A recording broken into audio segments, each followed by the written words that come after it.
अस्सलाम वालेकुम चौल।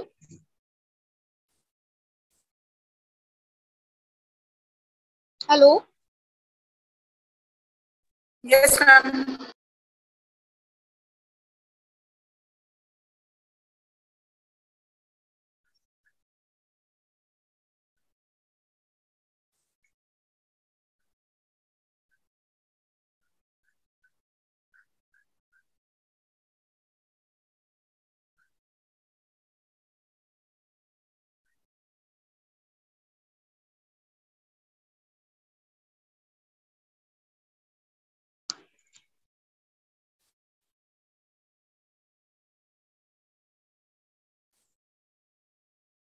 ना आज हम लोग न्यू चैप्टर स्टार्ट करने वाले हैं, मॉलिक्यूलर बेसिस ऑफ इनहेरिटेंस।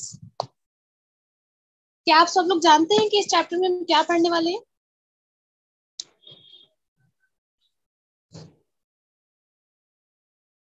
सब लोग मुझे सुन पा रहे हैं? Yes ma'am.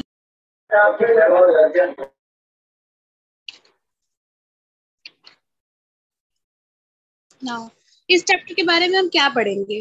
जीन्स कहाँ पे होते हैं, जेनेटिक मटेरियल क्या होता है, इन चीजों के बारे में हम इस चैप्टर में पढ़ेंगे आज। ठीक है।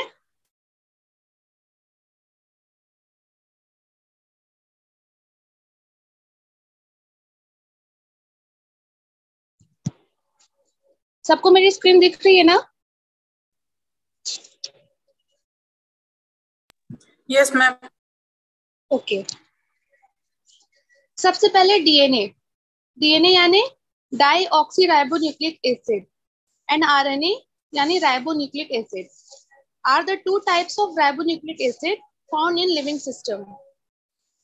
तो इससे हम ये इस चैप्टर में हम ये पढ़ेंगे कि डीएनए क्या होता है, आरएनए क्या होता है, और जीन्स के बारे में पढ़ेंगे। डीएनए और आरएनए हमारा लिविंग सिस्टम में पाया जाता है। हम दो तरीके के बायो माइक्रोमोलेक्यूल मिलते हैं, जिसे हम डीएनए बोलते हैं और आरएनए बोलते हैं। क्या ये दोनों ऑर्गेनिक है या इनऑर्गेनिक? किसी को पता है कि डीएनए ऑर्गेनिक है या इनऑर्गेनिक? आप लोग आंसर दिया करिए। किसी को पता है डीएनए ऑर्गेनिक होता है या इनऑर्गेनिक? अच्छा कोई बात नहीं, ऑर्गेनिक होता है। आप सब लोग एक जगह लिख लीजिए अपनी नोटबुक में कि डीएनए और आरएनए दोनों ऑर्गेनिक बायो माइक्रोमोलेक्यूल्स होते हैं। Now DNA act as genetic material. क्या हम ऐसा सोच लेकर आए थे? नहीं, बिल्कुल नहीं। ऐसा सोच हम लेकर नहीं आए थे अपने साथ।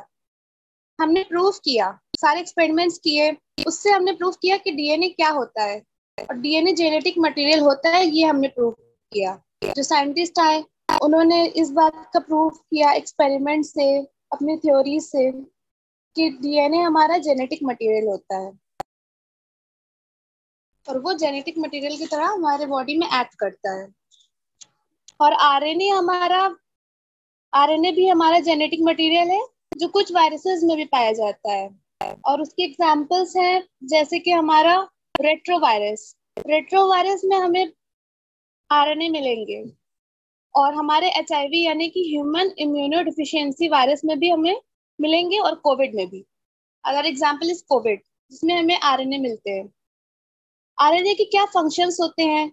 स्ट्रक्चरल होता है, और दूसरा इसका देखें तो हम कैटालिटिक होता है, and third one is adapter. Adapter के एग्जाम्पल है हमारा टीआरएनए यानी कि ट्रांसफर आरएनए, जो हमें हमारे पेरेंट्स से मिलते हैं, जैसे कि क्रोमोसोम्स हैं, डीएनए, आरएनए, ये सब हमारे पेरेंट्स से जो हमें मिलते हैं उसे हम टीआरएनए कहते हैं, यानी कि transfer RNA. In class 11th, we have already studied this chapter and all the structures of DNA. Now DNA को अब हम और डिटेल में पढ़ेंगे। सबसे पहले तो नंबर ऑफ क्रोमोसोम्स डीएनए के जो हमारे होते हैं क्रोमोसोम्स, वो 46 होते हैं। पेयर्स ऑफ क्रोमोसोम्स हमारे होते हैं 23, और जो लास्ट पेयर ऑफ क्रोमोसोम होता है उसे हम 6 पेयर क्रोमोसोम कहते हैं। अब डीएनए की मोनोमेरिक यूनिट क्या है? What is the monomeric unit of DNA? Monomeric unit आप लोग सब लोग समझते हैं, यानी कि फुल फॉर्म। डीएनए का। तो डीएनए का फुल फॉर्म है यानी मोनोमेरिक यूनिट है डाईऑक्सी न्यूक्लियोटाइड्स। इसका आंसर होगा डाईऑक्सी न्यूक्लियोटाइड्स, क्योंकि इससे जुड़ जुड़ के हमारा डीएनए फॉर्म होता है। डीएनए की पूरी एक चेन बनती है, यानी कि लाइक दिस। आप इस डायग्राम में देख सकेंगे, ये देखिए, ये हमारा ये हमारा डीएनए है, कॉइल लाइक स्ट्रक्चर। अब उसका अगर हम माइक्रोस्कोप स्ट्रक्चर देखें तो ये हमें इस टाइप में दिखता है, इस टाइप का हमारा डीएनए होता है। तो ये कैसे बनता है, इसी में सब जुड़ जुड़ के ये जो आप देख रहे हैं ना, छोटे छोटे स्ट्रैंड्स हैं, वो हमारा डीएनए का स्ट्रक्चर है। एक दूसरे में जुड़ जुड़ के ये पूरा डीएनए फॉर्म करता है। अब डीएनए की लेंथ क्या होती है, तो इसकी लेंथ अगर हमें पता करनी है तो सबसे पहले हमें इसका नंबर ऑफ न्यूक्लियोटाइड्स पता होना चाहिए, या फिर नंबर ऑफ बेस पेयर्स। इसके हमें पता लगा लेंगे तो हमें डीएनए का लेंथ पता चल जाएगा। अब अब हम इसकी लेंथ कैसे पता करें, जैसे कि हमारा कितने न्यूक्लियोटाइड्स होते हैं, 5386 न्यूक्लियोटाइड्स होते हैं, और बेस पेयर होते हैं हमारे 48,502। आप इसमें देख सकते हैं, एक मिनट में बताती हूँ।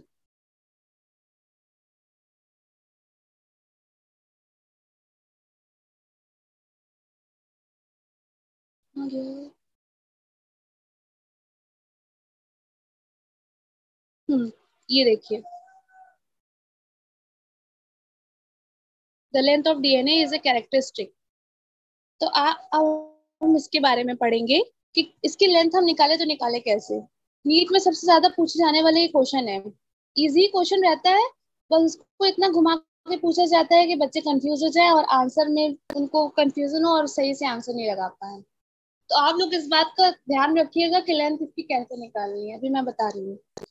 This also is a characteristic of an organism, for example bacteriophage. Bacteriophage वो होता है जो जो वायरसेस होते हैं जो बैक्टीरिया को खा जाते हैं, यानी कि बैक्टीरियोफेज वो होता है जो वायरसेस को खा जाता है और बैक्टीरिया से, वायरस से होने वाले डिजीजेस से हमें बचाता है।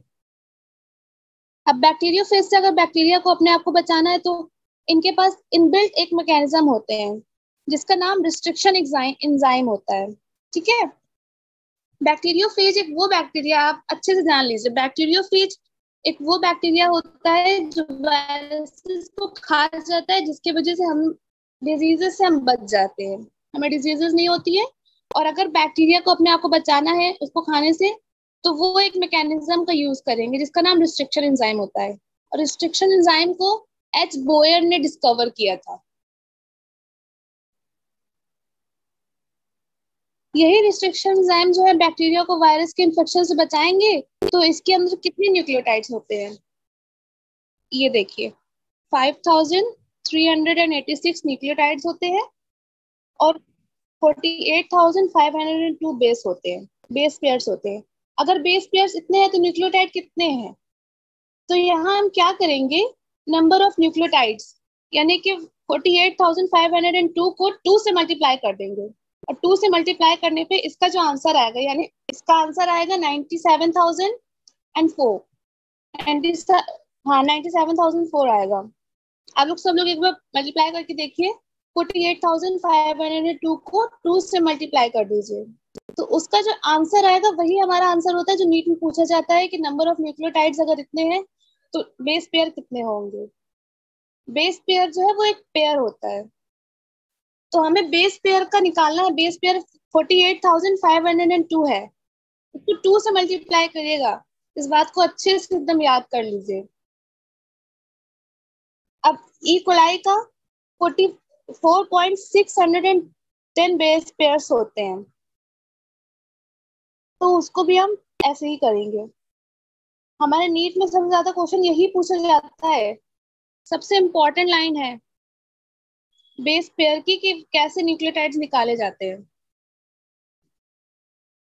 ना, haploid content of human DNA is 3.3 into 10 base की पावर, यानी ये वैल्यू जो दी है वो जीनोमिक कंटेंट दिया है, ये जीनोमिक कंटेंट है। जीनोमिक कंटेंट का मतलब क्या है?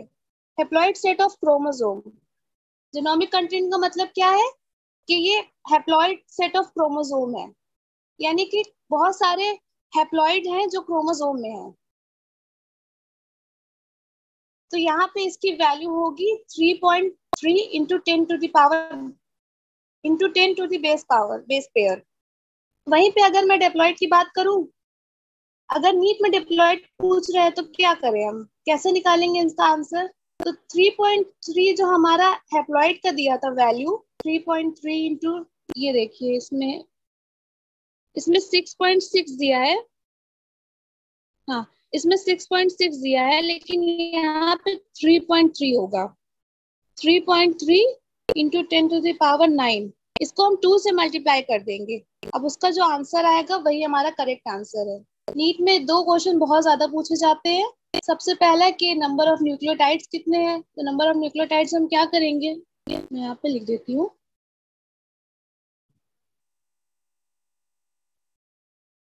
हम्म 48, सॉरी,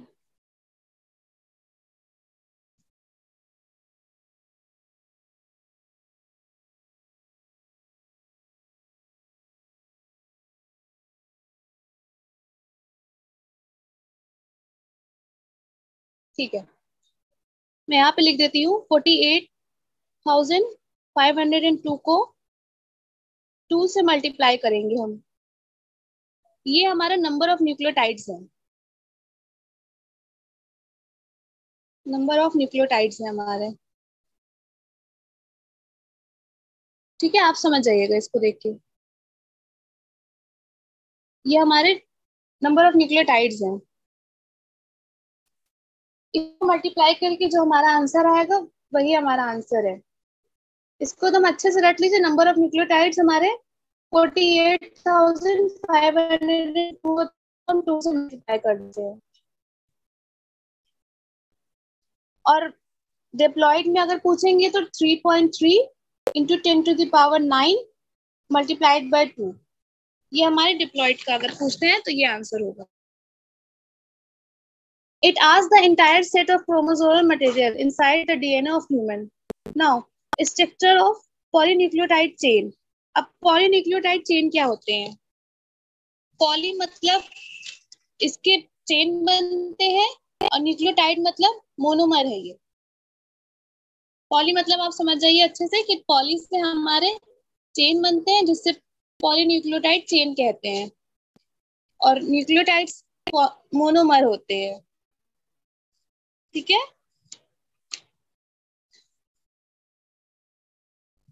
अब हमारा एक और है पेज नंबर,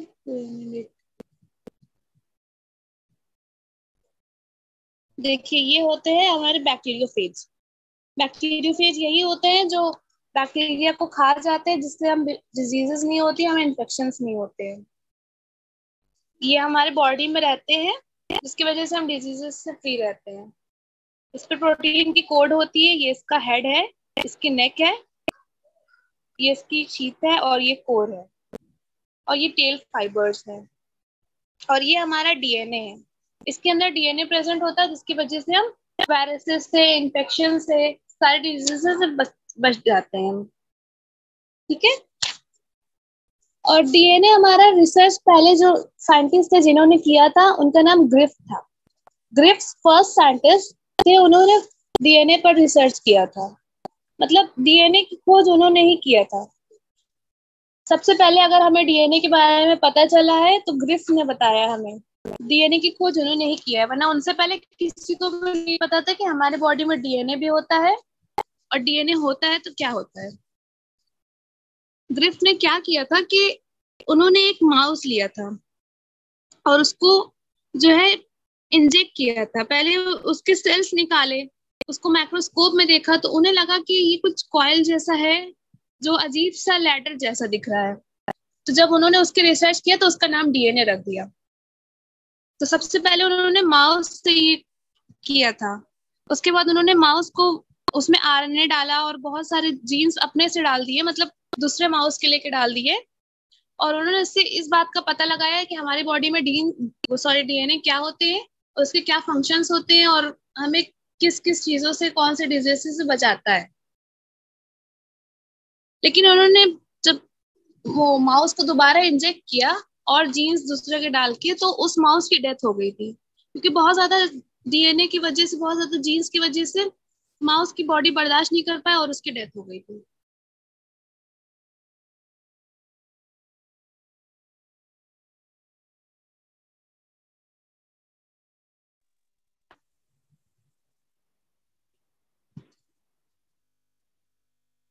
ठीक है, अब हम पॉलीन्यूक्लियोटाइड चेन के बारे में बात करेंगे। न्यूक्लियोटाइड हैज थ्री कंपोनेंट, एक नाइट्रोजनस बेस होते हैं, फिर पेंटोज शुगर होते हैं, फिर हमारे होते हैं फॉस्फेट ग्रुप। अब हमारे नाइट्रोजनस बेस दो टाइप्स के होते हैं, एक प्योरीन और एक प्राइमी प्राइमिडाइन। हाँ, प्राइमिडाइन होते हैं। इसका स्ट्रक्चर ऑफ डीएनए, ठीक है। अब ये होते क्या है? न्यूक्लियोटाइड को आप लोग अच्छे से एक जगह अपनी नोटबुक में लिख लीजिए कि न्यूक्लियोटाइड में तीन टाइप के कंपोनेंट्स होते हैं, एक नाइट्रोजनस बेस होते हैं, पेंटोज शुगर होते हैं दूसरे, और third one is phosphate group. Nitrogenous base के दो टाइप्स होते हैं, एक प्योरीन और एक पैरिमिडाइन। प्योरीन जो होता है वो हमारा डबल रिंग स्ट्रक्चर होते हैं। अब इसका स्ट्रक्चर होता कैसा है? तो अगर मैं आपसे कहूँ कि इसका स्ट्रक्चर बनाए तो हम कैसा बनाएंगे? तो हमारा स्ट्रक्चर कुछ इस टाइप का बनेगा।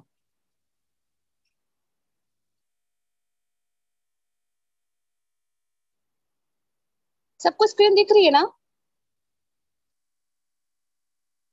Hello, am I audible? Yes ma'am.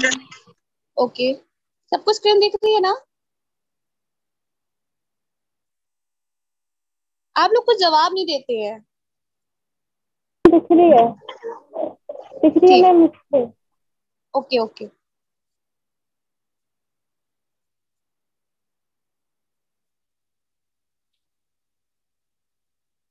और मैम हम टेक्स्ट बॉक्स में लिख रहे हैं ये thymine, uracil, cytosine, purine, pyrimidine. और चेक कीजिए प्लीज।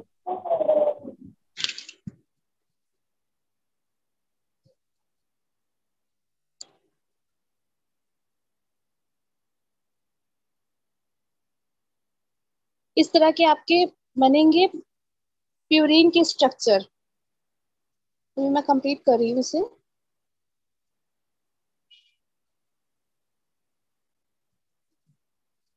इस तरह के स्ट्रक्चर होते हैं हमारे प्यूरीन के। अब अगर इसकी पोजीशन ऑफ नाइट्रोजन देखें तो क्या होगी?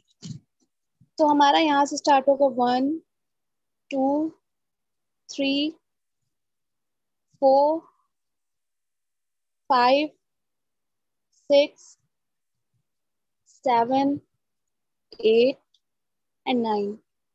तो अब हमारे नाइट्रोजन की पोजीशन देखें तो कहाँ कहाँ प्रेजेंट है? ये है 1 3 7 और 9 पे।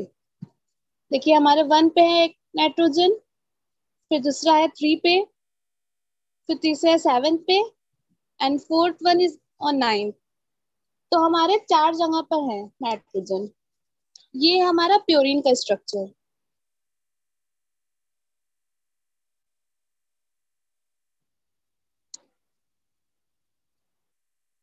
ठीक है, ये हमारा प्योरीन का स्ट्रक्चर है, जो हमारे कहाँ पे होते हैं? नाइट्रोजनस बेस में होते हैं।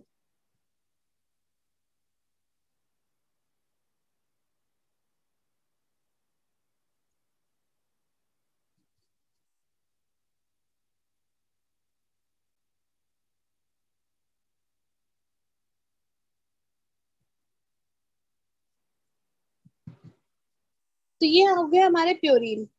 हमेशा याद रखिएगा, प्योरीन में डबल रिंग स्ट्रक्चर होते हैं और वो इस टाइप के होते हैं। ये जो हमारा है वो हमारा प्योरीन का स्ट्रक्चर है। अब पिरिमिडीन, पिरिमिडीन जो होता है वो हमारा सिंगल रिंग स्ट्रक्चर होता है। अब सिंगल रिंग स्ट्रक्चर कैसा होगा, तो हमारा कुछ इस टाइप का होगा। इसका सिर्फ एक ही रिंग बनेगी, छोटी सी प्यारी सी, जिसे हम पिरामिडीन कहेंगे। ये है हमारी पिरामिडीन की स्ट्रक्चर। अब अगर इसमें हम नाइट्रोजन का लोकेशन देखें तो कहाँ पर होगा, इसका नाइट्रोजन का लोकेशन होगा हमारा 1, ये 2 एंड ये 3। तो अब इसमें हमारे नाइट्रोजन की लोकेशन कहाँ पर होगी, 1 पे और 3 पे। 3 पे, 1 पे और 3 पोजीशन पे ही ये प्रेजेंट होंगे नाइट्रोजन के रिंग के अंदर। ठीक है, ये हमारा है पिरिमिडीन।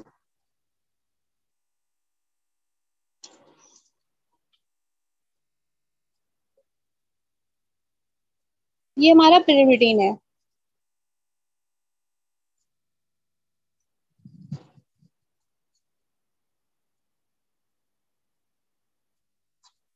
वो हमारा प्योरीन था। प्योरीन हमारा कौन सा है, डबल रिंग स्ट्रक्चर है। और हमारा पिरिमिडीन जो है वो सिंगल रिंग स्ट्रक्चर है।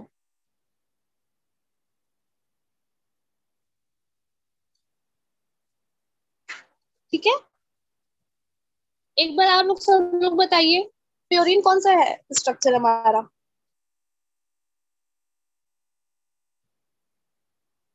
आप लोग कुछ बोलते ही नहीं है, बोलेंगे तब तो मुझे समझ में आएगा कि हाँ आप लोगों को कॉन्सेप्ट क्लियर हो गया है।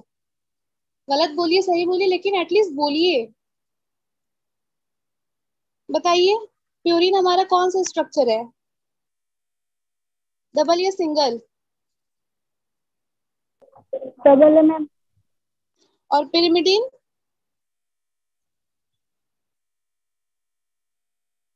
पिरिमिडीन सिंगल हमारा है मैम, सिंगल। हाँ सिंगल है। बोला करिए, तभी तो मुझे पता चलेगा ना कि आप लोगों का क्लियर है या नहीं।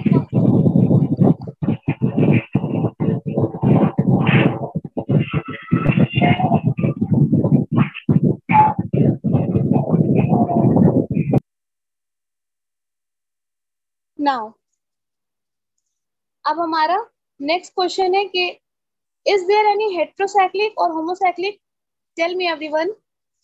ये दोनों जो रिंग है वो हेट्रोसाइक्लिक है या होमोसाइक्लिक है। अगर किसी को नहीं पता तो बताती हूँ। पता है किसी को, ये जो हमारी रिंग है वो हेट्रोसाइक्लिक है या होमोसाइक्लिक है। अच्छा ठीक है, मैं बताती हूँ। हमारी जो ये रिंग है वो हेट्रोसाइक्लिक है। कौन सी रिंग है, डबल है और सिंगल दोनों रिंग है, वो हमारी हेट्रोसाइक्लिक रिंग है। ठीक है, अब इसके एग्जांपल्स क्या होते हैं, U, T and C. U हमारा आरएनए में मिलता है, टी सिर्फ डीएनए में मिलता है। यू सिर्फ और सिर्फ आरएनए में मिलेगा हमारा। यू यानी कि यूरेसिस, टी यानी कि थाइमीन एंड सी यानी कि साइटोसिन।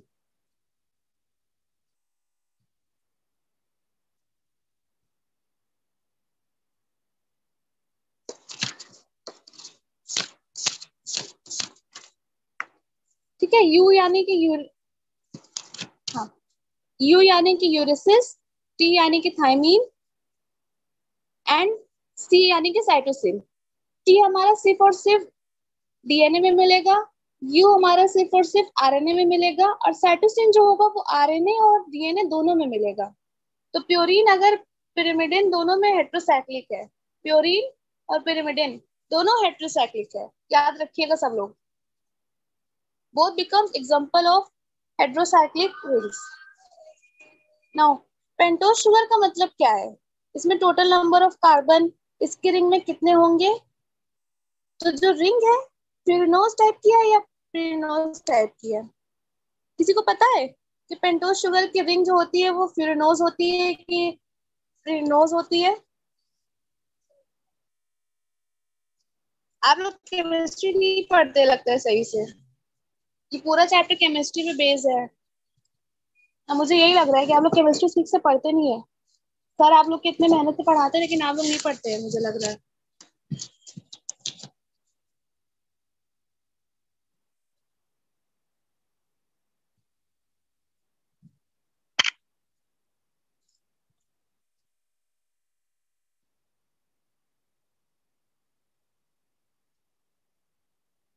नाउ अब इसकी रिंग कैसी होगी?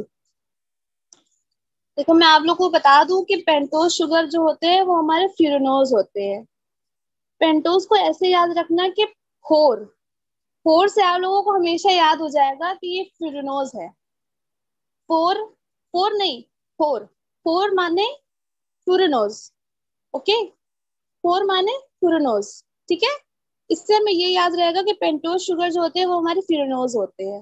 हमेशा फोर याद रखिएगा, फोर यानी कि फोर फोर याद रखिए। इससे ये याद रहेगा कि पेंटोज शुगर होते हैं हमारे फ्यूरेनोज। अब इसका स्ट्रक्चर कैसा होता है? इसका स्ट्रक्चर हमारा कुछ इस टाइप का होता है।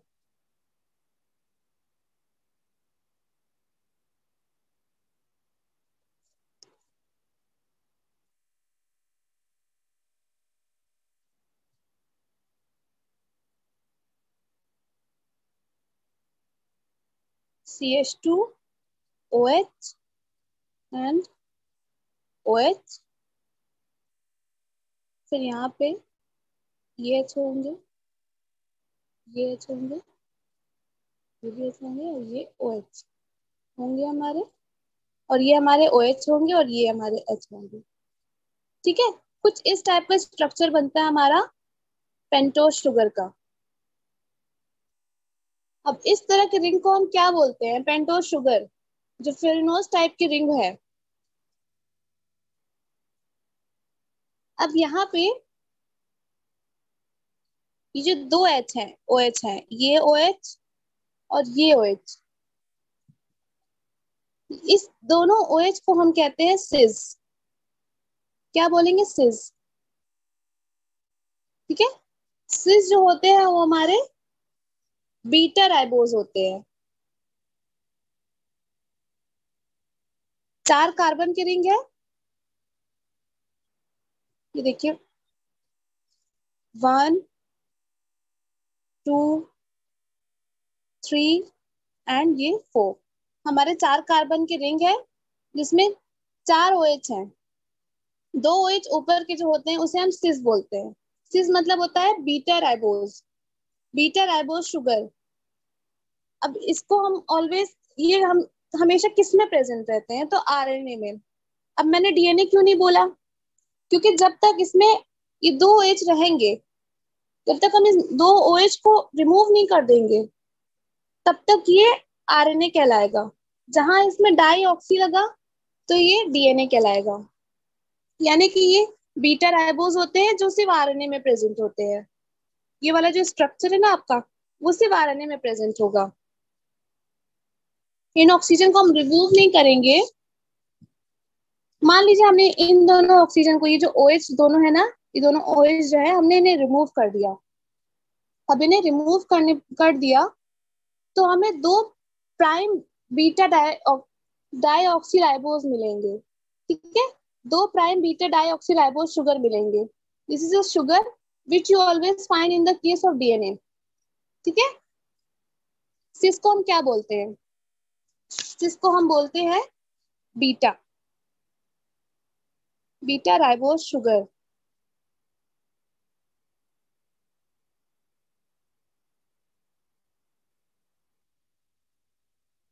बीटा राइबोज शुगर बोलेंगे, हमेशा याद रखिएगा।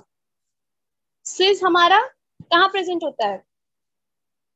जो 2 OH होते हैं हमारी चेन में, ये जो स्ट्रक्चर मैंने बनाया इसमें जो 2 OH है उसे सिस बोलेंगे। ऊपर की 2 OH को सिस बोलेंगे। और सिस का मतलब क्या होता है? Beta ribose sugar. ठीक है, कॉन्सेप्ट क्लियर? सबको समझ में आ गया ना अच्छे से? कोई प्रॉब्लम तो नहीं है? हेलो, आप लोग कुछ बोलते ही नहीं है, ये प्रॉब्लम आप लोगों की है। घर पे भी ऐसे चुप चुप रहते हैं क्या सब लोग? सबको समझ में आ गया? बस हाँ या ना में जवाब दीजिए।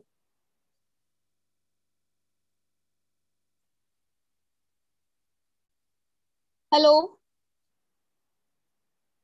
मैम चैट बॉक्स देख लिया करिए, कुछ बच्चे चैट बॉक्स में भी रिप्लाई करते हैं। Okay sir. असल में मेरा स्क्रीन शेयर है तो मैं चैट बॉक्स नहीं देख पा रही हूँ। जो को होस्ट है वो आवाज से बोल दिया करें, एक बार बोल के बता दिया करें मैम को।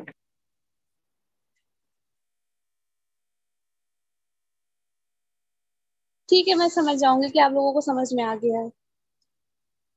अगर नहीं समझ में आया तो आप मुझे बोल सकते हैं, मैं दोबारा समझा दूंगी। मैम प्लीज प्रॉब्लम समझिए, मेरे इधर वॉइस पोल्यूशन बहुत हो रहा है, अभी भी थोड़ा अंदर को आई हूँ, तो प्लीज चैट बॉक्स देखिए। बेटा आपने क्या बोला, मुझे कुछ समझ में नहीं आया।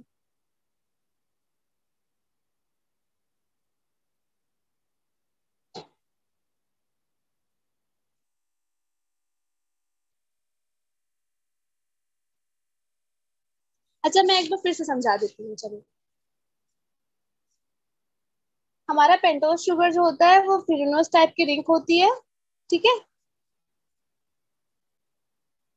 हमारा पेंटोस शुगर जो होता है वो फ्यूरिनोस टाइप की रिंग है, और रिंग इस टाइप की बनती है जिसमें एच होते हैं, 4 कार्बन होते हैं और 4 OH होते हैं।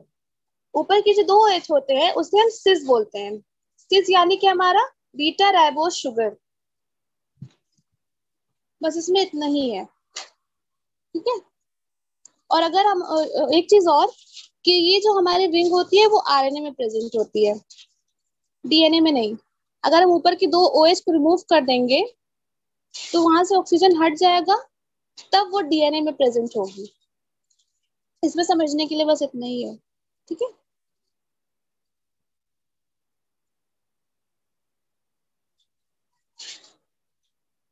नाउ नाउ थर्ड थिंग जो एनसीईआरटी लिखती है, which is made up of nucleotide. Nucleotide जो होता है हमारा, अब हमारा है थर्ड थिंग, फॉस्फेट ग्रुप। देखिए हमने 2 टाइप तो पढ़ लिए। 2 टाइप हमने कौन कौन सी अभी पढ़ी? न्यूक्लियोटाइड। न्यूक्लियोटाइड में हमने, हाँ, 3 तरह के कंपोनेंट पढ़े। इसमें से पहला हो गया हमारा नाइट्रोजनस बेस। नाइट्रोजनस बेस में 2 टाइप होते हैं, एक प्योरीन और pyrimidine। फिर हमने पढ़ा पेंटोस शुगर। पेंटोस शुगर के जो चेन होता है वो फ्यूरिनोस टाइप का होता है, और उसके जो स्ट्रक्चर होता है वो सिर्फ आरएनए में प्रेजेंट होता है। और हमारा अब थर्ड है फॉस्फेट ग्रुप। अब फॉस्फेट ग्रुप क्या होता है? तो फॉस्फेट ग्रुप को हम लिखते कैसे हैं? फॉस्फेट ग्रुप को हम कुछ इस तरह लिखते हैं, PO4 PO4 3 नेगेटिव। हम फॉस्फेट ग्रुप को किस तरह लिखते हैं? PO4 3 नेगेटिव की तरह। और नेगेटिव के कारण this becomes what? The charge on the DNA becomes negative. इसी फॉस्फेट की करामात है कि जो चार्ज है डीएनए पे दैट बिकम्स नेगेटिव। ये हमारा कहाँ पाया जाता है? डीएनए में। याद रखिएगा सब लोग कि हमारा फॉस्फेट ग्रुप डीएनए में पाया जाता है। और डीएनए जो होता है हमारा, उसको, सॉरी, फॉस्फेट ग्रुप को हम किस तरह लिखते हैं? PO4 3-, ठीक है। PO4 3- की तरह लिखते हैं हम। जो हमारा इस पे जो 3- होता है, यानी कि 3 नेगेटिव होता है, वो हमारा दिस बिकम्स नेगेटिव चार्ज, जिसकी वजह से ये डीएनए में ही पाया जाता है। और यही नेगेटिव चार्ज के कारण जब हम जेल इलेक्ट्रो हाँ जेल इलेक्ट्रोफोरेसिस, हाँ, इसी नेगेटिव के कारण जो है जेल इलेक्ट्रोफोरेसिस करते हैं हम, तब हम देखते हैं कि it moves towards with where, cathode and anode. किस तरफ जाएगा? अगर नेगेटिव है तो ये एनोड की तरफ जाएगा, which is positive and on the gel electrophoresis. Gel electrophoresis, हाँ, क्योंकि इसमें नेगेटिव का चार्ज है तो ये पॉजिटिव की तरफ जाएगा ना। नेगेटिव हमारा पॉजिटिव की तरफ जाता है हमेशा। कहाँ जाएगा? पॉजिटिव की तरफ जाएगा। कहाँ जाएगा हमारा? पॉजिटिव की तरफ। नेगेटिव टू पॉजिटिव जाता है, कोई भी चार्ज हमारा होता है तो नेगेटिव टू पॉजिटिव जाता है ना। तो हमारा जेल इलेक्ट्रोक्लोरोफोरेसिस की वजह से जो है हमारा फॉस्फेट शुगर माइनस है, यानी कि नेगेटिव है। फॉस्फेट ग्रुप जो हमारा वो नेगेटिव है। लेंथी है पर इजी है, आप लोगों को जल्दी समझ में आएगा। जिसकी केमिस्ट्री सबसे ज्यादा क्लियर होगी उसको और ज्यादा अच्छे समझ में आएगा। इसीलिए आप लोग बायो के साथ साथ केमिस्ट्री और फिजिक्स भी अच्छे से पढ़ा करिए। आज हमारा ये चैप्टर कंप्लीट हो जाएगा।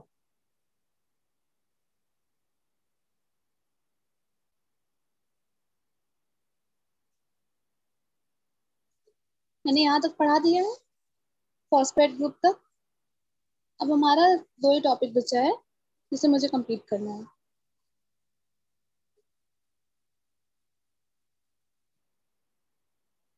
नाउ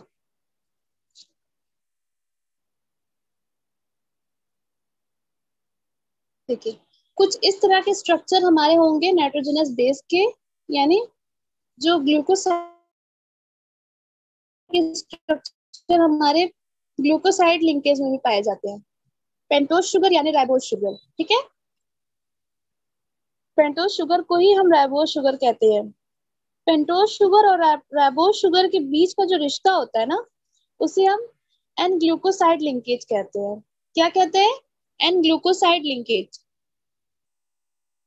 तो ये हमारा जो है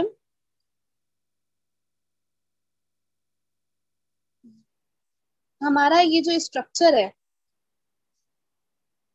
और हमारा जो नाइट्रोजनस बेस के बीच में जो इसका और नाइट्रोजनस बेस का जो रिश्ता होता है ना, जो रिलेशन होता है, उसे हम क्या बोलते हैं? ग्लूकोसाइड लिंकेज बोलते हैं। क्या बोलेंगे? Glucoside linkage. तो जो बेस है और शुगर आप में होते हैं, तो उस स्ट्रक्चर को हम बोलते हैं न्यूक्लियोसाइड। हमारे अंदर जो शुगर और बेस के स्ट्रक्चर होते हैं हमारे बॉडी में, उसे हम न्यूक्लियोसाइड बोलते हैं। ठीक है, न्यूक्लियोसाइड बोलेंगे, याद रखिएगा हमेशा।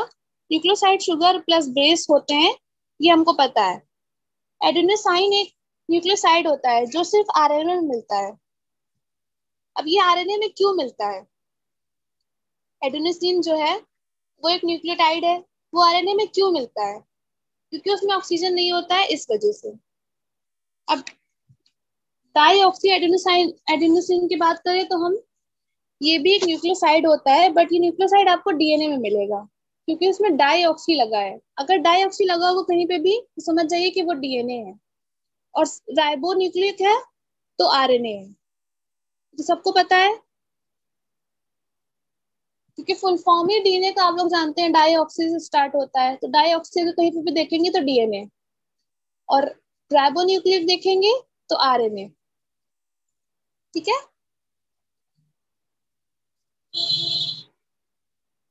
अब हमारा एक लास्ट टॉपिक और है, उसके बाद डीएनए फिंगरप्रिंट, फिर राइस जीनोमिक, और आपका चैप्टर कंप्लीट हो जाएगा।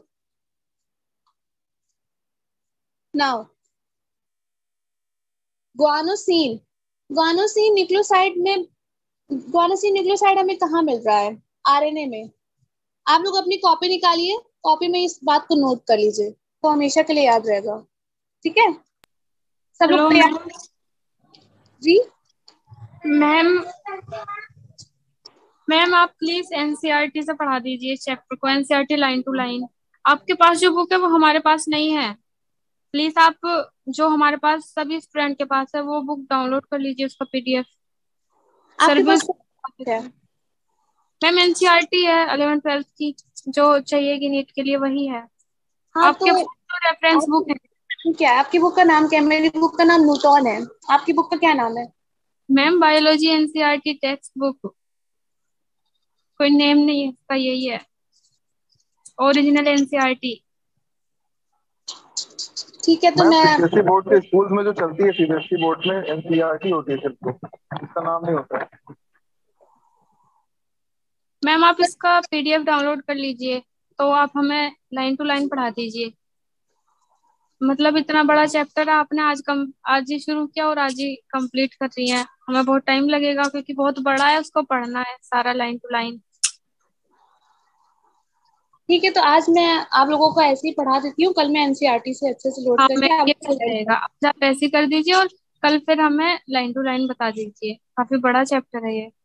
ओके ओके, ठीक है, थैंक यू मैम। ओके। मेरी पास जो बुक है वो भी एनसीईआरटी ही है।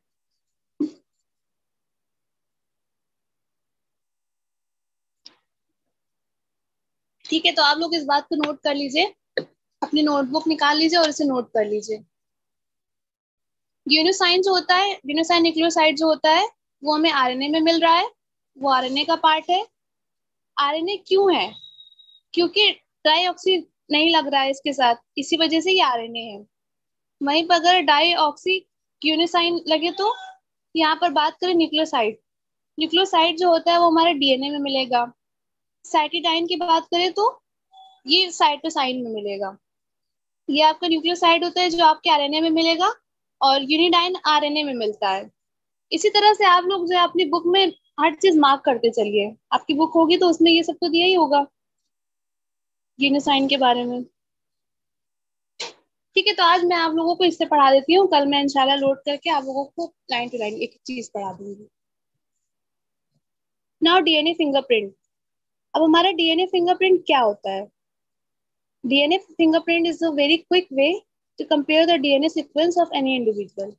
डीएनए फिंगरप्रिंट वो होता है हमारा जो डीएनए को हमारा कंपेयर करता है दो इंडिविजुअल्स में, और बहुत जल्दी क्विक रिजल्ट्स इसके आते हैं। जैसे कि अब कोई अपना डीएनए टेस्ट करवाने गया तो कैसे करवाया, क्या करवाया, कैसे पता चला कि ये डीएनए किसका है? तो डीएनए फिंगरप्रिंट इसी से होता है। मतलब डीएनए फिंगरप्रिंट में यही पता चलता है कि ये डीएनए किसका है, और इसके फास्ट रिजल्ट भी आते हैं। The DNA of a person is unique in much the same way as DNA fingerprints are.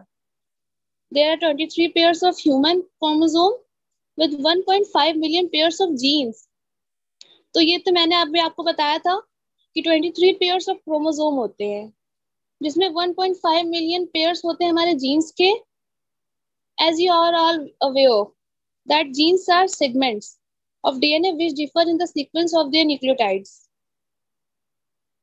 अब हमारे जीन्स जो होते हैं उस बात के बारे में हम सब लोग जानते हैं कि जीन्स क्या होते हैं। तो मैं आप लोगों को जीन्स भी पढ़ा देती हूँ अच्छे से।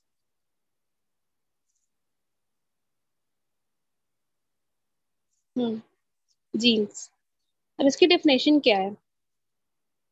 ये 20th सेंचुरी में आया था मेंडल के फैक्टर से। मेंडल्स लॉ तो आप लोग जानते हैं, उन्होंने इसकी खोज किया था जीन्स की। ये हेरिडिटी यूनिट है जो एक जनरेशन से दूसरी जनरेशन को मिलता है, यानी कि हमारे पेरेंट्स से हमें मिला, अब हमारे पेरेंट्स को उनके पेरेंट्स से मिला, तो इस तरह से हमारा जीन्स ट्रांसफर होता है from one generation to other generation. इसी को हम कहते हैं जीन्स। और इसे किसने कॉइन किया था? डब्ल्यू जॉनसन ने। कब किया था डब्ल्यू जॉनसन ने? तो किया था उन्होंने 1909 में। Initially genes were considered as beads and chromosomes as string of beads. यानी कि हमारा जो जीन्स है उसे किसने कंसीडर किया था? तो किया था किसने? डब्ल्यू जॉनसन ने किया था 1909 में। और हमारे क्रोमोसोम्स को जो है वो बीड्स माना जाता है, और जीन्स को हमारे बीड्स माना जाता है और क्रोमोसोम्स को उसकी स्ट्रिंग। और हमारे जीन्स को जो है एक सिस्ट्रॉन कहा जाता है, सिस्ट्रॉन और म्यूटॉन, जो हमारा कॉम्बिनेशन है। किस चीज का कॉम्बिनेशन है? Combination of mutation and combination of cistron is known as recombinant. ठीक है, रिकॉम्बिनेशन कहा जाता है जिसे। This means that the gene is a hereditary unit. Hereditary unit होती है, ये सब जानते हैं कि जीन्स हमारा हेरिडिटरी यूनिट होती है जो क्रोमोसोम्स में पाई जाती है। ये इंडिपेंडेंट होते हैं, हमारे पूरी बॉडी को कंट्रोल करते हैं और हमारी बॉडी में फंक्शंस अच्छे देते हैं। नंबर ऑफ क्रोमोसोम्स हमारे 46, पेयर्स ऑफ क्रोमोसोम्स 23 है, पेयर्स ऑफ क्रोमोसोम्स 23 है। और जो लास्ट पेयर ऑफ क्रोमोसोम होता है उसे सेक्स पेयर कहते हैं। Now one gene one enzyme hypothesis. इस एक्सपेरिमेंट को, ये जो वन जीन और वन एंजाइम का हाइपोथेसिस है, इसे जॉर्ज डब्ल्यू वेडल ने किया था। एंड एडवर्ड एल ने किया था और टैटम ने किया था। ये तीन साइंटिस्ट ने अलग अलग जनरेशन में आके और इन्होंने जीन्स की खोज किया था। सबसे पहले जॉर्ज डब्ल्यू वेडल ने किया, फिर एडवर्ड एल ने किया, फिर टैटम ने किया। कब किया? 1940s में। ठीक है। अब one gene one polypeptide. Polypeptide मैं बता चुकी हूँ। पॉली मतलब चेन, पेप्टाइड मतलब न्यूक्लियोटाइड्स, जिसका मैंने अभी आप लोगों को स्ट्रक्चर भी बताया था कि इसके कितने टाइप्स होते हैं, कितने कंपोनेंट्स होते हैं और इसका क्या स्ट्रक्चर है। ठीक है। न्यूक्लियोटाइड के 3 कंपोनेंट होते हैं, नाइट्रोजनस बेस, पेंटोज शुगर और फॉस्फेट ग्रुप। अब नाइट्रोजनस बेस के 2 टाइप होते हैं, जिसमें प्योरीन होता है और प्राइमिडाइन होता है। प्योरीन डबल रिंग स्ट्रक्चर होते हैं, प्राइमिडाइन सिंगल रिंग स्ट्रक्चर होते हैं। और दोनों हमारे क्या होते हैं? क्या होते हैं बताएं, कोई बताएगा? हेट्रोसाइक्लिक रिंग होते हैं। ठीक है, दोनों हमारे हेट्रोसाइक्लिक रिंग होते हैं। Both are the examples of heterocyclic ring. फिर हमने बात की, किसकी बात की? यू, टी और सी की। यू यानी कि यूरेसिस, टी यानी कि थायमीन और सी यानी कि साइटोसिन। यू हमारा यानी यूरेसिस हमारा सिर्फ और सिर्फ आरएनए में मिलेगा। थायमीन सिर्फ और सिर्फ डीएनए में मिलेगा। और साइटोसिन दोनों में मिलेगा, डीएनए में भी और आरएनए में भी। साइटोसिन दोनों में मिलता है। ठीक है। Now properties of genes. अब जीन्स की प्रॉपर्टीज क्या है? तो सबसे पहली प्रॉपर्टी इसकी ये होती है कि जितने भी जीन होते हैं उनकी एक फिक्स पोजीशन होती है। ये नहीं है कि कल पैर में थे तो आज हाथ में आ गए जीन्स, नहीं। अगर वो हमारे जीन्स पैर में जहाँ पे है तो वो पैर में ही रहेंगे, हमारे हैंड में जहाँ पर है तो हैंड में ही रहेंगे। उनकी एक फिक्स पोजीशन होती है, वो अपनी पोजीशन से मूव नहीं करते।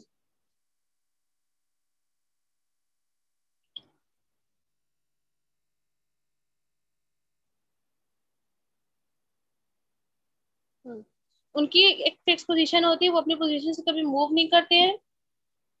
और हर क्रोमोसोम में बहुत सारे जीन्स होते हैं। इस डायग्राम में आप अच्छे से देख पा रहे होंगे कि ये हमारा क्रोमोसोम है और इसमें बहुत सारे नंबर्स ऑफ जीन्स, मतलब मिलियंस ऑफ जीन्स है इसमें। जीन्स, ये देखिए ये जीन्स है जो सर्कल के अंदर छोटे छोटे से दिख रहे हैं ना, वो जीन्स है। और क्रोमोसोम और जीन्स जो हमारा बनता है उसे डीएनए बोलते हैं। दोनों का फॉर्मेशन होता है उसे डीएनए बोलते हैं। ठीक है। Chromosomes and the gene within them are made up of DNA. DNA से बनते हैं। अब now they are situated in chromosome. सभी को पता है कि जीन्स हमारे क्रोमोसोम में होते हैं और वो सिंगल लीनियर ऑर्डर में होते हैं। यानी कि ये नहीं कि कहीं से भी कहीं चले जा रहे हैं। अब देखिए एकदम इसमें सिंगल में है ना, सिंगल में ही बने हुए हैं, एक के पीछे एक के पीछे एक, एकदम करेक्ट वे में स्ट्रेट लाइन में है। अब जब डीएनए को खोला गया तब देखा गया कि हमारा क्रोमोसोम कुछ ऐसा दिखता है, कुछ इस तरह का हमारा डीएनए दिखता है। ठीक है। हमारे डीएनए मॉलिक्यूल्स होते हैं ये। और डीएनए मॉलिक्यूल्स जो होते हैं वो डबल हेलिक्स होते हैं।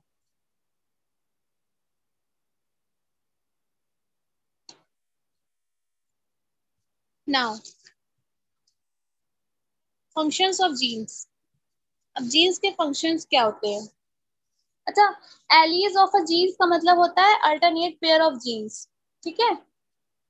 एलिस जीन को हमेशा से याद रखिएगा, ALLELES।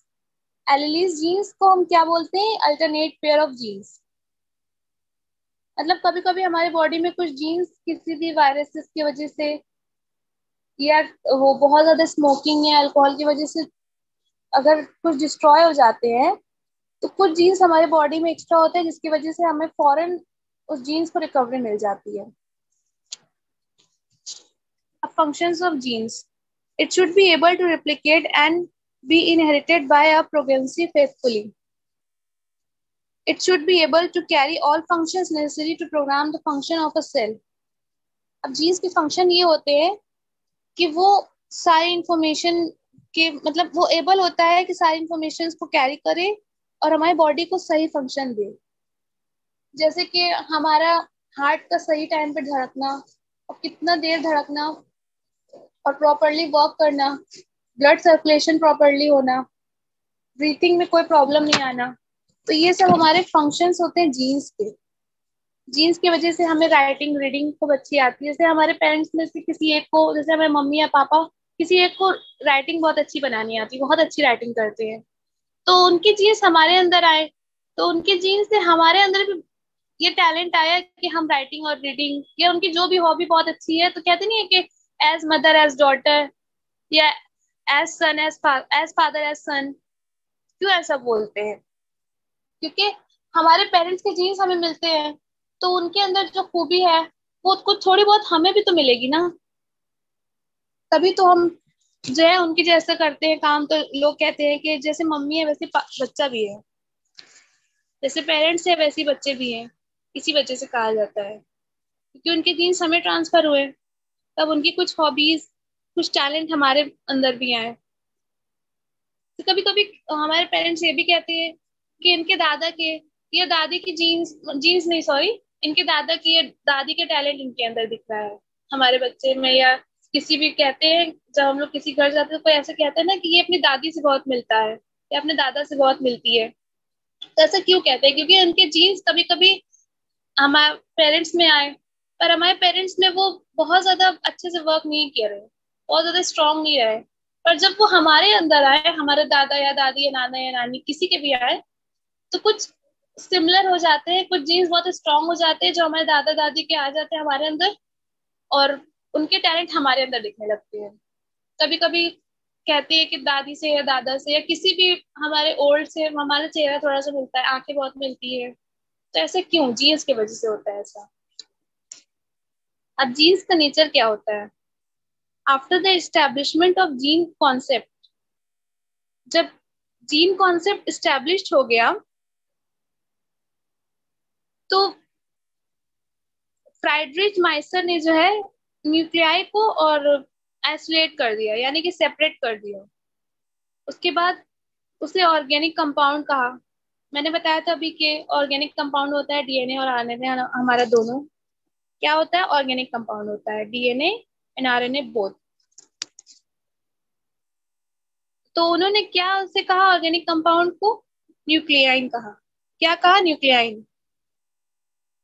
It was renamed as nucleic acid. सबसे पहले उन्होंने उसका नाम रखा, किसने रखा? फ्राइडरिच माइसर ने ऑर्गेनिक कंपाउंड का, फिर ऑर्गेनिक कंपाउंड का क्या नाम रखा? न्यूक्लियाइन रखा। अब उसका बाद में एल्थमन ने नाम दिया न्यूक्लिक एसिड, न्यूक्लिक एसिड नाम रख दिया है। तभी तो हम लोग कहते हैं ना डाईऑक्सी राइबोन्यूक्लिक एसिड, डीएनए का फुल फॉर्म। तो एल्थमन ने, आप लोग हमेशा याद रखिएगा, एल्थमन ने न्यूक्लिक एसिड नाम रखा न्यूक्लिन का 1889 में। By 1920 it becomes clear that chromosomes are made up of macromolecules of two biological compound, protein and deoxyribonucleic acid। यानी कि 1920 में ये बात हमें क्लियर हो गई कि क्रोमोसोम हमारा दो चीजों से बनता है, एक मैक्रोमोलिक्यूल्स यानी कि प्रोटीन्स और दूसरा डाईऑक्सीराइबोन्यूक्लिक एसिड से बनता है।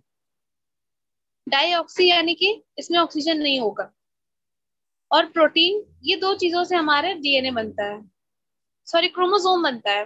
हाँ, क्या बनता है? क्रोमोसोम से। क्रोमोसोम कैसे बनता है? प्रोटीन से, डाईऑक्सीराइबोन्यूक्लिक एसिड से। ठीक है। There was considerable controversy whether one or both of these constituents are the actual carrier of gene information। अब जीन की जो इंफॉर्मेशन होती है वो कौन कैरी करता है? तो हमारा डीएनए और RNA. Protein being the most complex, their complexity and diversity led many biologists to believe that they are the determinants of diverse character encountered within the living world. ठीक है, प्रोटीन हमारा एक complex है, उसकी complexity और diversity हमें biologist ने बताया है, जिन्होंने डीएनए की फॉर्मेशन किया। और ग्रिफ्थ वो पहले साइंटिस्ट थे जिन्होंने डीएनए पर रिसर्च किया था, यानी कि डीएनए के बारे में पता लगाया था कि डीएनए क्या होता है। Now direct evidences for DNA as a genetic material. The most conclusive evidences in support of DNA as genetic material came from transmission of bacteria and mode of infection of bacteriophages. अब DNA का पता कैसे चला कि वो एक genetic material है? तो हमें इस तरह पता चला कि बैक्टीरिया का जो ट्रांसफॉर्मेशन हुआ और फिर इन्फेक्शन आया, तो बैक्टीरियोफेजेस, अभी मैंने आप लोगों को बताया कि बैक्टीरियोफेजेस वो होता है जो बैक्टीरिया को खा जाता है और हमें इन्फेक्शन से बचाता है। In humans, pneumonia is caused by bacterium Diplococcus pneumoniae, commonly known as pneumococcus. अभी हमने ह्यूमन हेल्थ एंड डिजीज में इस बारे में पढ़ा है कि निमोनिया हमें कौन से बैक्टीरिया से होता है। निमोनिया हमें जो होता है वो हीमोफिलस से भी होता है, वायरस से भी होता है, बैक्टीरिया से भी होता है, और एक बैक्टीरिया में जिसका नाम है डिप्लोकोकस निमोनियाई, इसको हम कहते हैं, कॉमनली हम इसको किस नाम से जानते हैं? न्यूमोनोकोकस से। तो जब इंसान को, फर्स्ट ह्यूमन को जब ये न्यूमोनिया हुआ, तब इसका टेस्ट हुआ, सब टेस्ट से पता चला कि हाँ इन्हें न्यूमोनिया है। तो उनकी बॉडी में फिर बैक्टीरियोफेजेस नहीं थे, तो बैक्टीरियोफेजेस उनकी बॉडी में डाला गया, जिसकी वजह से बैक्टीरियोफेजेस सारे बैक्टीरिया को खा गया और उसने इन्फेक्शन से ह्यूमन को बताया, इन्फेक्शन से बचाया, तो उसका न्यूमोनिया ठीक हो गया। तो इससे हमें पता चला। तो इसका पता ग्रिफ्थ ने लगाया था, जो एक इंग्लिश मेडिकल बैक्टीरियोलॉजिस्ट है। ऑब्जर्व 2 स्ट्रेन ऑफ निमोनिया, यानी कि इन्होंने 2 स्ट्रेन को ऑब्जर्व किया डीएनए के, सॉरी निमोनिया की 2 स्ट्रेन को इन्होंने ऑब्जर्व किया, जिससे डीएनए का पता चला। और फिर इन्होंने बैक्टीरियोफेजेस इंसान की बॉडी में डाला, जिसकी वजह से बैक्टीरियोफेजेस जो है वो बैक्टीरिया को पूरा खा गया और वो इन्फेक्शन फ्री हो गया, यानी कि वो उसको जो बॉडी में इन्फेक्शन हो गए थे वो ठीक हो गए और वो डिजीज फ्री हो गया, उसकी बॉडी ठीक हो गई, डिजीज उसकी बॉडी में नहीं हुआ। फिर निमोनिया के सिम्टम्स जो थे उसे नहीं दिखाई दिए दोबारा।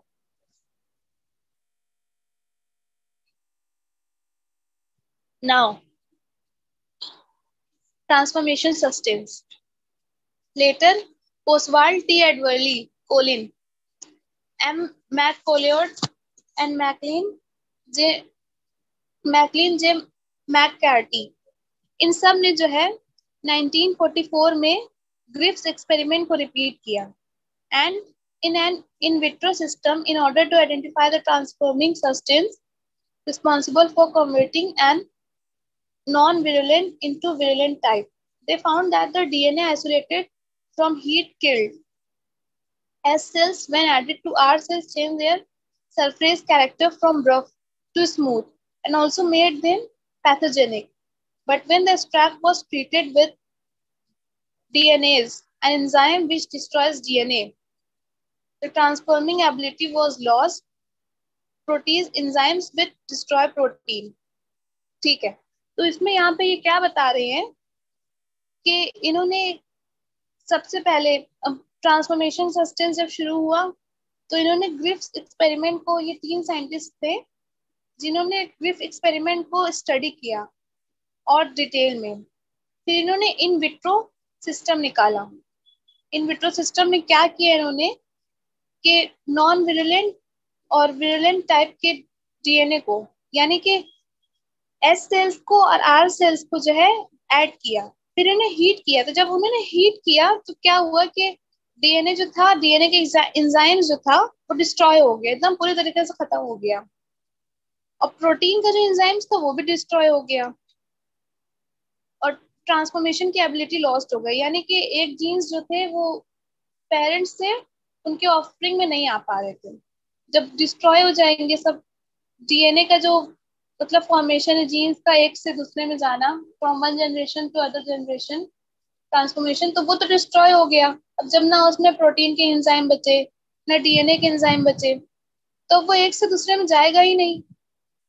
तो इन्होंने सबसे पहले माउस पे ये चेक किया, लिविंग एस सेल्स, एस यानी कि स्मूथ सेल्स, आर यानी कि रफ सेल्स। तो इन्होंने क्या किया कि एक माउस लिया, उसमें से उन्होंने डीएनए निकाला, एस निकाला, एस यानी स्मूथ सेल निकाला और आर यानी रफ सेल्स निकाला। फिर दोनों को हीट किया। जब दोनों को हीट किया तो उनके अंदर के जो एंजाइम्स थे, जो एंजाइम्स में एनर्जी थी, प्रोटीन्स था, वो प्रोटीन डिस्ट्रॉय हो गया, डीएनए डिस्ट्रॉय हो गया। तो जब उन्होंने दोबारा माउस के अंदर इंजेक्ट किया तो उन्होंने ये पाया कि वो चूहा मर गया। क्यों मरा? क्योंकि अब उसके अंदर तो सब डीएनए और प्रोटीन डिस्ट्रॉय हो चुका, उन्होंने उसे इंजेक्ट कर दिया, तो उसके अंदर जो और डीएनए होगा और आरएनए होगा, वो सब धीमे धीमे धीमे धीमे एक साथ डिस्ट्रॉय होता चला जाएगा। जैसे हम देखते हैं ना कि एक सब्जी खराब होती है, उस एक सब्जी को दूसरे सब्जी के साथ रखेंगे जो फ्रेश है, तो कुछ दिन के बाद वो भी खराब होने लगती है। उसी तरह इसी में जीन्स और आरएनए, हमारा जो प्रोटीन था, प्रोटीन के एंजाइम्स था और डीएनए के एंजाइम्स था, वो डिस्ट्रॉय हो चुका था। अब उन्होंने उस माउस को, हेल्दी माउस था वो, उस माउस में इंजेक्ट किया तो उसके अंदर जो हेल्दी एंजाइम्स थे वो भी डिस्ट्रॉय होते चले गए, जिसकी वजह से उस माउस की डेथ हो गई। तो इस बात से इन्होंने ये पता लगाया कि ग्रिफ्थ एक्सपेरिमेंट में डीएनए का फॉर्मेशन तो ग्रिफ्थ ने कर दिया, डीएनए की रिसर्च कर दिया, पर वो एबिलिटी जो थी, जो हम एक से दूसरे फंक्शन में डाल सकते थे, एक जनरेशन दूसरी जनरेशन में डाल सकते थे, वो हीट करने की वजह से ट्रांसफॉर्मेशन की जो एबिलिटी थी वो खत्म हो गई। The phenomena by which DNA isolated from one type of cell when introduced into another type is able to best out some of the properties of the former to the later is referred to transformation. अब ये जो phenomena था, जो इन लोगों ने check किया कि DNA को आइसोलेट करें, सेल्स को आइसोलेट करें और फिर उसे दूसरी सेल्स में डालें, फिर उसे हीट करें, जब उन्होंने हीट किया तो पाया कि सब एंजाइम्स मर चुके थे, सब एंजाइम्स डिस्ट्रॉय हो चुके थे, जिसकी वजह से एक हेल्दी माउस तक की डेथ हो गई। तो इससे उन्होंने ये पता लगाया कि ट्रांसफॉर्मेशन में हीट की जरूरत हमें नहीं पड़ती है, और विट्रो फर्टिलाइजेशन का पता लगाया। Griffith experiment clearly proves that DNA is the storehouse of genetic information and it acts as a genetic material. तो इससे हमें कंक्लूजन क्या मिला कि ग्रिफ एक्सपेरिमेंट से हमें ये क्लियरली पता चल गया कि डीएनए जो होता है वो हमारा जेनेटिक मटेरियल का और जेनेटिक इंफॉर्मेशन का स्टोर हाउस है, यानी डीएनए में हमारे जेनेटिक मटेरियल मिलते हैं और जेनेटिक इंफॉर्मेशन मिलती है। Evidences from experiment with bacteriophage. अब हर्शी एंड चेज एक्सपेरिमेंट से T2 बैक्टीरियोफेज का पता लगा। Many bacteriologists, despite the earlier experiment of Griffiths, Avery and others, still believe that protein, not DNA, is the hereditary material in the cells. अच्छा, कुछ scientist ऐसे भी थे जिन्होंने ये सोचा हुआ था कि प्रोटीन को हम हेरिडिटी यूनिट कहते हैं, हेरिडिटी मटेरियल कहते हैं, ना कि डीएनए को, जबकि ऐसा नहीं है। हम डीएनए को हेरिडिटी यूनिट कहते हैं, जीन्स को कहते हैं, प्रोटीन को थोड़ी कहते हैं।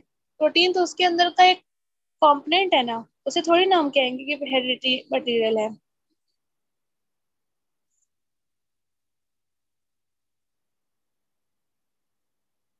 हाँ, तो अब इन्होंने क्या किया कि हर्शीज एंड चेज ने एक एक्सपेरिमेंट किया जिसमें उन्होंने ये पता लगाया कि डीएनए हमारा हेरिडिटी यूनिट कहलाता है, ना कि protein.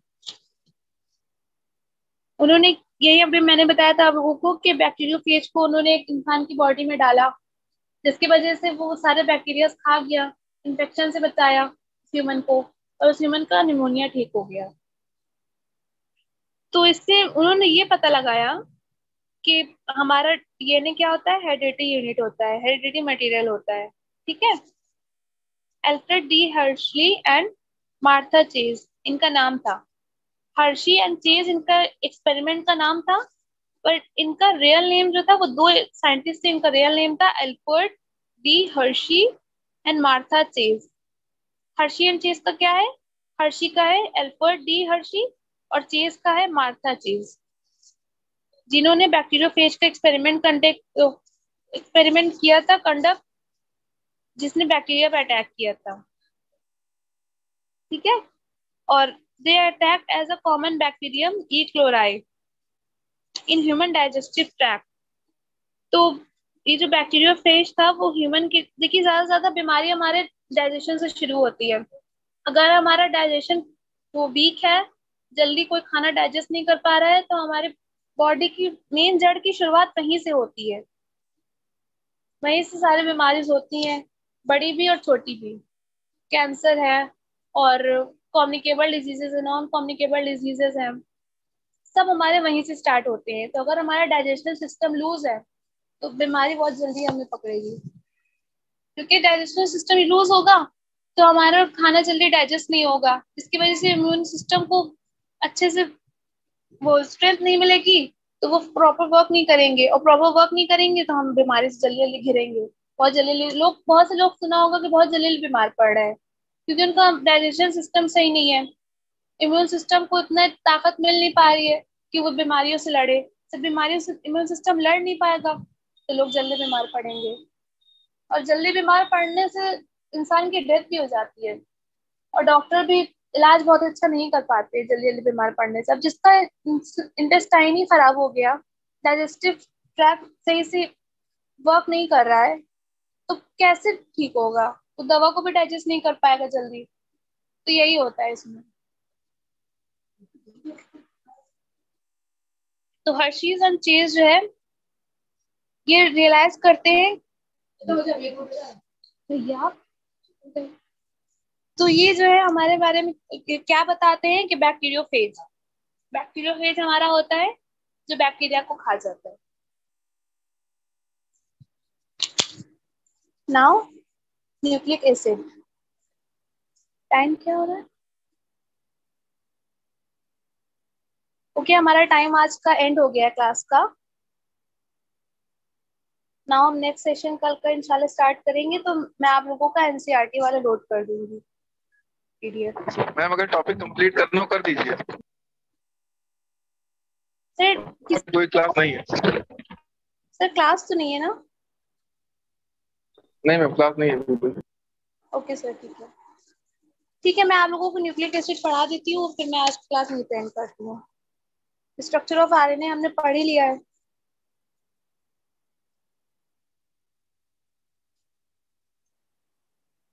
Now nucleic acid, nucleic acid हमारा जो होता है वो प्रोटीन और एंजाइम से बना होता है। इसका स्ट्रक्चरल फंक्शनल कंपोनेंट जो होता है वो हमारा हमारा किससे बना होता है? न्यूक्लिक एसिड सबसे ज्यादा ये याद रखिएगा, प्रोटीन और एंजाइम से बना होता है। दे constitute the genetic material of all living organism. ये जो हमारा जेनेटिक मटेरियल को लेता है न्यूक्लिक एसिड, यानी कि क्या? न्यूक्लिक एसिड यानी कि डीएनए, आरएनए, इन सब में हमें न्यूक्लिक एसिड पाया जाता है। अब इसमें कुछ डिजीजेस भी होती हैं जिसके बारे में हम पढ़ेंगे, जैसे कि सिकल सेल एनीमिया, हिमोफिलस, यानी कि हिमोफिला हमारा इन्फ्लुएंजा होता है, निमोनिया होता है हिमोफिलस वायरस की वजह से। हंटिंगटन डिजीज होती है और many other. The knowledge of DNA and the technique of gene therapy are being used to cure inherited disease. अच्छा, कुछ ऐसे डिजीजेस जो होती है जो हमारे पेरेंट्स को होती है और फिर उससे हमें भी आ जाती है, तो वो जीन्स की वजह से होती है। जीन्स में कुछ ऐसी डिजीजेस हुई जैसे कि एचआईवी इसका सबसे ज्यादा कॉमन एग्जांपल है। जैसे कि पेरेंट्स को एचआईवी है तो उनके चिल्ड्रन को भी एचआईवी हो जाएगा, क्योंकि वो जेनेटिकल डिजीज है। तो उनके जीन्स हमें मिले तो उनकी कुछ डिजीजेस भी होंगी जो हमें मिल जाती है। तो अब इसको क्योर कैसे किया जाए? तो इसका क्योर होता है डीएनए फिंगरप्रिंट से। डीएनए फिंगरप्रिंट अभी मैंने आप लोगों को बताया था कि वो डीएनए का पता लगाना और डिजीजेस का भी पता लगाना। इसी वजह से जब वो किसी के यहाँ बर्थ होने वाली होती है तो मेडिकल या हॉस्पिटल वगैरह में उनका पहले टेस्ट होता है। तो कौन कौन सा टेस्ट होता है? HIV का टेस्ट होता है, ताकि पता लगाया जा सके कि अगर ये बीमारी है उन्हें तो उनके चिल्ड्रन को नहीं जाए ये बीमारी।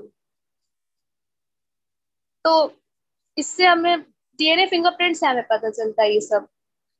या किसी को जेनेटिकल डिसऑर्डर है, जेनेटिकल डिजीजेस है, तो उनसे वो डिजीजेस वहीं पे रुक जाए, वो आगे नहीं बढ़ पाए, क्योंकि उनसे बढ़ेगी तो फिर उनसे उनको ऐसे जनरेशन लास्ट जनरेशन तक चली जाएगी ये डिजीजेस, जिससे उनकी पूरी जनरेशन खराब हो सकती है और कभी कभी इम्प्लांटेशन भी हो सकता है। तो ये सब भी प्रॉब्लम हो सकती है, जो हमें DNA फिंगरप्रिंट हमें इससे बचाता है। जब हमें इस डिजीजेस का पता लग जाएगा कि हाँ हमारे बॉडी में ये डिजीजेस हैं, तो इसका क्योर भी निकलेगा, जिससे ये जो है जेनेटिक डिजीज नहीं होगी और हम डिजीजेस से बचे रहेंगे, और जनरेशन जनरेशन ये बढ़ेगी भी नहीं आगे। ठीक है, तो न्यूक्लिक एसिड यही होता है हमारा। इसमें मैंने आप लोगों को बता दिया 3 कंपोनेंट्स होते हैं, nitrogenous base, pentose sugar, phosphoric acid. Nitrogenous base में होते हैं हमारे प्यूरिन और पिरिमिडाइड बेस। प्यूरिन हमारा डबल स्ट्रक्चर होता है और पिरिमिडाइन हमारा होता है सिंगल स्ट्रक्चर। और पेंटोज शुगर होते हैं और फॉस्फोरिक एसिड होते हैं। पेंटोज शुगर हमारा कहाँ पे था, मैंने आप लोगों को बताया था, किसी को याद है या भूल गए सब? याद है किसी को? मैंने फोर फोर करके कुछ बताया था। पेंटोज शुगर हमारा फ्यूरेनोज टाइप का होता है, ठीक है। फ्यूरेनोज टाइप की रिंग होती है जो पेंटोज शुगर में पाई जाती है। और प्योरीन होता है हमारा, प्योरीन किसमें होता है? प्योरीन और पिरिमिडाइन नाइट्रोजनस बेस में होता है। और फॉस्फोरिक एसिड यानी कि फॉस्फोरिक बेस होता है हमारा, वो P4 नेगेटिव होता है, जो पॉजिटिव से नेगेटिव में जाता है। और anode which is positive and on the क्या बताइए आप लोग? ऑन द जेल इलेक्ट्रोफ्लोरेसिस, ठीक है। तो ये हो गया हमारा nucleic acid complete. Structure of DNA मैंने आप लोगों को बता दिया है, वो 3 जो मैंने बनाए थे ना स्ट्रक्चर, वही है स्ट्रक्चर ऑफ DNA। अब कल इंशाल्लाह मैं दूसरे टॉपिक से स्टार्ट करूंगी इसी चैप्टर पे, ठीक है।